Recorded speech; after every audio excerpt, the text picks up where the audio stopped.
ये बात है 78 ईस्वी की, मतलब आज से तकरीबन 1945 साल पहले की। भारत का एक राजा था, एक सम्राट था जिसका नाम था कनिष्क। ये इतना बहादुर था, इतना प्रतापी था, इतना योग्य था, इतना खूंखार था, जिससे पूरा एशिया का राजा सब डरता था। वो ये सोचता था कनिष्क की नज़र कहीं मेरे साम्राज्य पे न पड़ जाए, क्योंकि अगर कनिष्क उसके साम्राज्य की तरफ बढ़ा तो फिर नरसंहार होना फिक्स है, ना जाने कितने सैनिकों का मरना फिक्स है, कितने औरतों का विधवा होना फिक्स है, कितने बच्चों का अनाथ होना फिक्स है। इसीलिए वो ये प्रार्थना करता था कि किसी तरह से कनिष्क का नज़र हमारे साम्राज्य पे ना पड़े, नहीं तो फिर भयानक युद्ध होना फिक्स था। खासकर चीन का सैनिक सबसे अधिक डरा हुआ था कनिष्क से। आज समझते इसी राजा के बारे में गहराई से कि ये आखिर इतना खतरनाक क्यों बन गया, क्या कारण था। कनिष्क के दादाजी का नाम कुजुला कड़फिसस था। ये इसका साम्राज्य उतना बड़ा नहीं था, इसका साम्राज्य छोटा ही था। इसीलिए जो चीन का जो राजा था ये इस पर जो है बार बार कमज़ोर समझकर युद्ध करते रहता था और इसको मजबूर करता था कि हर वर्ष ये टैक्स जो है चीन के सैनिकों को दे, चीन के राजा को दे। और ये भी मजबूर होकर कमज़ोर रहने के कारण ये भी इसे मानना पड़ता था और हर वर्ष इसको टैक्स चीन के राजाओं को देना पड़ता था। फिर उसके बाद कनिष्क का पिता वीम कड़फिसस सत्ता में आता है। इसके भी समय इसका साम्राज्य उतना बड़ा नहीं था, जिसकी वजह से इसे भी चीन के राजाओं को कर देना पड़ता था, टैक्स देना पड़ता था, नहीं तो फिर भयानक युद्ध होना फिक्स था। इसीलिए इसने डर से पहले ही टैक्स दे देता था। ये सब अत्याचार देख के एक लड़का पल रहा था जिसका नाम था कनिष्क। कनिष्क का जन्म पाकिस्तान के पेशावर में हुआ था। उस वक्त पाकिस्तान भारत में ही मिला हुआ था। ये तो 1947 में अलग हुआ है, यहाँ बात हो रही है 1945 साल पहले की। उसको तो अलग होने से 76 साल हुआ है। कनिष्क धीरे धीरे अपने सैनिकों में वृद्धि करता है, अपना हथियार बढ़ाता है अपने दादा और पिता पे हुए अत्याचार का बदला लेने के लिए। अत्याचार क्या हुआ था कि उससे जो टैक्स वसूलता था बेवजह।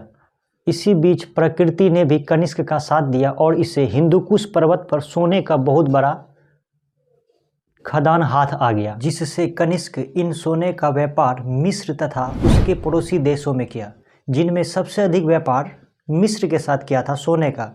इस बात की जानकारी पेरिप्लस ऑफ द एरिथियन सी नामक किताब से मिलती है। अब इस किताब का लेखक कौन है? इस किताब का लेखक अज्ञात है, किसने लिखा इसकी कोई जानकारी ही नहीं है।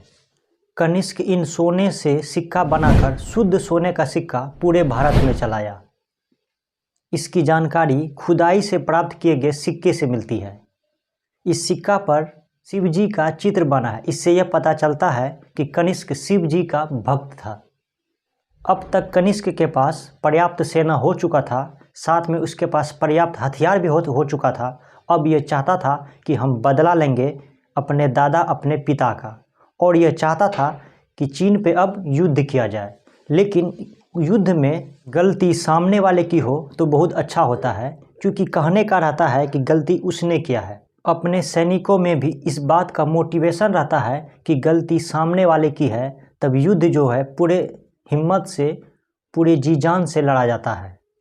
इसीलिए कनिष्क अपने एक दूत को चीन के राजा के पास भेजता है, एक प्रस्ताव लेकर कि तुम अपना बेटी का शादी कनिष्क के साथ कर दो, नहीं तो कनिष्क भयानक युद्ध करेगा तुम पे।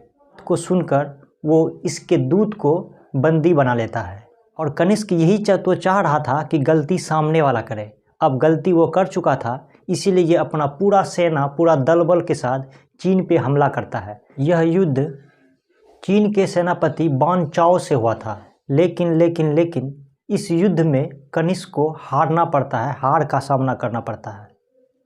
इस हार के बाद कनिष्क का गुस्सा और 7वें स्पान पर चले जाता है। वो फिर धीरे धीरे अपने सैनिकों को ट्रेन करता है और चीन के खिलाफ फिर दोबारा दुगुना ताकत से हमला करता है और चीन के राजा पान चियांग को की हत्या कर देता है और चीन के सिल्क रूट पर, चीन के रेशम मार्ग पर पूरी तरह से कब्जा कर लेता है। जिस रास्ते से होकर चीन रेशम का व्यापार यूरोप के देशों में करता है, उसके बाद कनिष्क एक शर्त रखता है कि अगर इस क्षेत्र से व्यापार करना है, इस मार्ग से व्यापार करना है तो हमको टैक्स देना पड़ेगा, और वह टैक्स का मात्रा रखा 40%। अगर इस रूट से व्यापार करना है तो तुमको 100 केजी रेशम में 40 केजी रेशम मुझे देना पड़ेगा।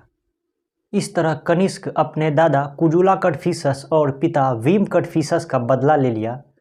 चीन के राजाओं ने उससे जो टैक्स लिया था बदले में अब कनिष्क भी उससे टैक्स के रूप में रेशम लेने लगा। दुनिया में सबसे अधिक रेशम आज भी चीन में है, लेकिन अगर बात ये रहेगी कि दुनिया में सबसे अधिक कैटेगरी का रेशम कहाँ है तो वो है भारत में। भारत में 4 कैटेगरी के रेशम पाए जाते हैं, लेकिन चीन में 3 कैटेगरी के पाए जाते हैं। इस विजय के बाद, इस नरसंहार के बाद, इतना खतरनाक कनिष्क का रूप देखने के बाद पूरा एशिया में ये हल्ला फैल जाता है कि कनिष्क बहुत प्रतापी, बहुत खूंखार, बहुत खतरनाक राजा है। और सब यही सोचता है कि कनिष्क की नज़र किसी भी तरह मेरे साम्राज्य पे ना पड़े, क्योंकि अगर नज़र पड़ा तो फिर पांचियांग जैसा हाल होना फिक्स है। इस प्रकार कनिष्क भारत का एकमात्र ऐसा राजा बन जाता है जो चीन पर कब्जा कर लिया था। इससे पहले कोई राजा ने नहीं किया था, न ही इसके बाद कोई राजा किया था। चीन बार बार ये कहता है कि भारत को 1962 का युद्ध नहीं भूलना चाहिए, लेकिन उस सुअर को पता नहीं है कनिष्क के बारे में। हमारे भारत सरकार को भी कहना चाहिए कि तुम भी कनिष्क को मत भूलो, वरना फिर अगर कोई भारत में कनिष्क पैदा हो गया, कोई कनिष्क बन गया, तो लद्दाख तो क्या पूरे चीन पर कब्जा हो जाएगा। लेकिन यूएनओ के नियम के अनुसार ये करना थोड़ा कठिन है। भाड़ में जाए यूएनओ का नियम, कोई सन की आ गया तो फिर ये कर भी देगा।